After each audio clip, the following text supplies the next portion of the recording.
Chapitre 5. La structure du bleu. Bonjour Élise. Bonjour César.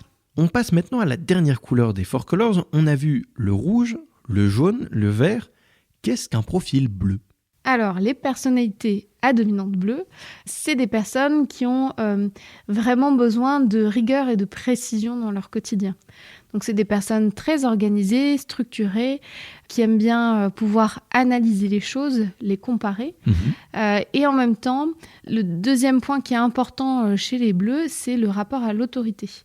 Il y a un vrai besoin de cadre, de respecter les règles formelles, la hiérarchie. Besoin d'avoir des règles pour se rassurer et pour se dire que les choses sont sous contrôle. Oui, il y a beaucoup de ça. Et puis, il y a ce côté aussi, on m'a donné un cadre, je le respecte. On m'a donné un process à suivre, je le respecte. C'est vraiment ce côté, il y a des choses qui sont établies et je ne les remets pas en cause facilement. Si on devait donner quelques mots pour les gens qui nous écoutent, se positionner un peu par rapport à cette couleur, quels seraient ces mots ? Alors, on pourrait donner par exemple le mot précis, perfectionniste, exigeant, prudent, ordonné, factuel, analytique, structuré. Ouais. Donc on voit que c'est sur quelqu'un qui est plutôt introverti, mais très organisé en tout cas. Quelqu'un qui est capable de décliner un plan de manière assez structurée. Ouais. Le moins qu'on puisse dire, c'est qu'on peut compter sur leur fiabilité. C'est des personnes qui règlent tout au millimètre, qui pensent aux moindres détails, et c'est très confortable, surtout quand on n'a pas beaucoup de bleu et que c'est pas notre fort, justement. À t'entendre, j'ai l'impression que c'est peut-être ton cas. Oui, par exemple, c'est vrai. Et c'est vrai que, pour la petite anecdote, j'ai travaillé pendant plusieurs années en binôme avec quelqu'un qui avait une personnalité très bleue. Ouais. Et il y a des fois, on ne se comprenait pas. Très clairement, les couleurs m'auraient aidé à comprendre certaines réactions. À rentrer un peu plus dans sa logique. Bah oui, c'est ça. Quand il y avait notamment un gros changement, que lui, ça le perturbe et que ça puisse le mettre en situation de stress, alors que moi, mon côté jaune, voyait ça plutôt comme quelque chose de positif, ça m'aurait aidé à développer mon empathie. Et en même temps, c'est vrai que implicitement, on a beaucoup joué sur la complémentarité, de moi pouvoir me baser sur sa fiabilité, sa capacité à analyser, et lui de pouvoir peut-être me confier des choses plus sur la créativité ou bien sur la communication de manière plus globale. Alors comment on fait justement pour communiquer avec un bleu et je vois bien que là, l'enjeu, c'est de le rassurer. Oui, alors déjà, pour le mettre dans une situation confortable, on va rester sur quelque chose de pragmatique, une approche très pragmatique. Avec un bleu, commencer à aller dans les sentiments, dans les histoires, etc., ça va pas forcément être intéressant pour lui. Et moi, je conseillerais d'avoir une approche très structurée, factuelle, bien organisée dans ses pensées. Et si on a un rendez-vous avec une personnalité bleue, il faut se montrer préparé. Il faut qu'on ait préparé le point, très clairement. Il faut l'avoir bien préparé, l'avoir peut-être envoyé des documents en amont pour que la personne ait eu le temps aussi de se préparer au rendez-vous. En fait, le rendez-vous est presque fait avant le rendez-vous. Pourquoi pas ? En tout cas, c'est sûr qu'ils aiment bien pouvoir analyser, décortiquer, etc. Tu vois, par exemple, quand on intègre une personnalité bleue en entreprise, c'est bien de lui donner de la documentation pour qu'il puisse aller se plonger dans l'histoire de l'entreprise, dans des documents, etc. Et il va apprécier de pouvoir aller un petit peu chercher toutes ces informations-là.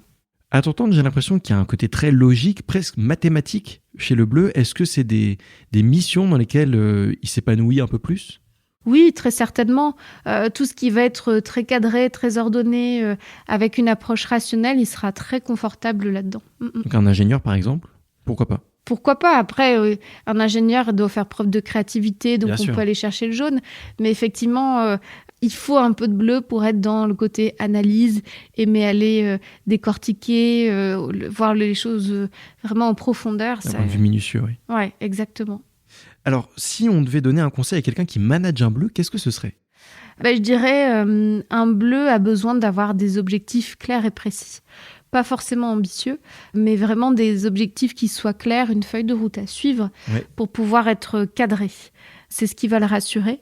Il faudra l'accompagner, je dirais, surtout s'il y a des erreurs ou ce genre de choses, vraiment faire en sorte qu'ils ne se sentent pas remis en cause, parce que s'il y a bien quelque chose qui les met dans l'inconfort, c'est de se rendre compte qu'ils ont fait des erreurs.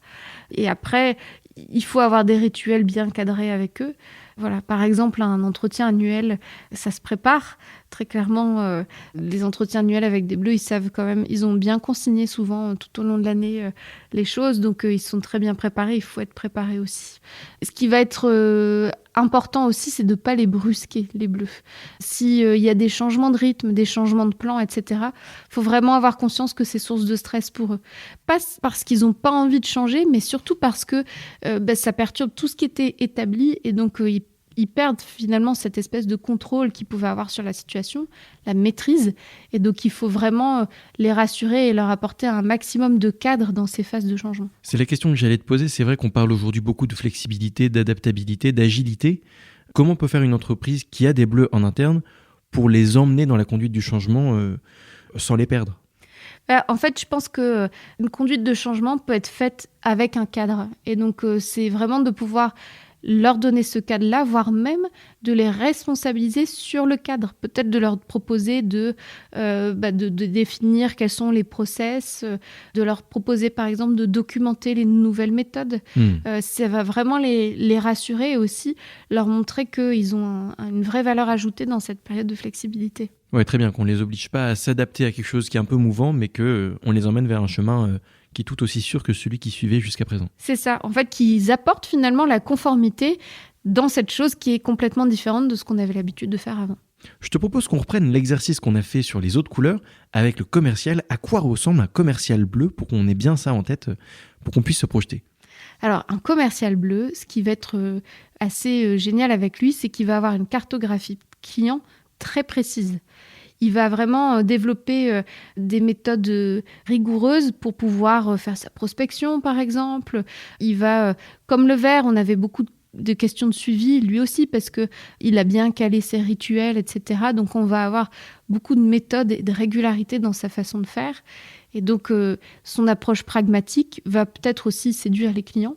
Donc, on est plutôt avec quelqu'un qui va avoir une approche raisonnée, mais fiable dans sa façon de faire du commerce. Oui, on sait que le projet sera entre de bonnes mains, avec quelqu'un qui sera attentif au fait que chaque détail soit respecté et que tout soit conforme, en tout cas, à ce qui était attendu.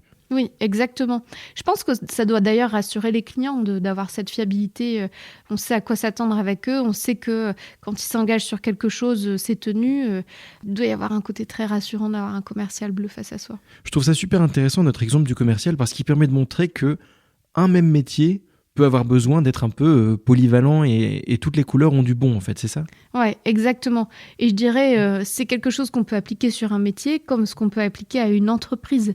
Oui. C'est-à-dire que nous, tu vois, ça nous arrive d'utiliser les profils dans des logiques de recrutement. Oui. C'est intéressant de se dire, est-ce que dans mon équipe, j'ai toutes les couleurs ? Vous recherchez ça, justement ? Vous vous dites, tiens, on manque de bleu, on manque de rouge, on manque de vert ? Alors, c'est bien sûr pas une condition pour recruter quelqu'un, mais ça peut être vu comme quelque chose de positif, de se dire, tiens, il a une couleur qu'on n'a pas beaucoup dans notre équipe.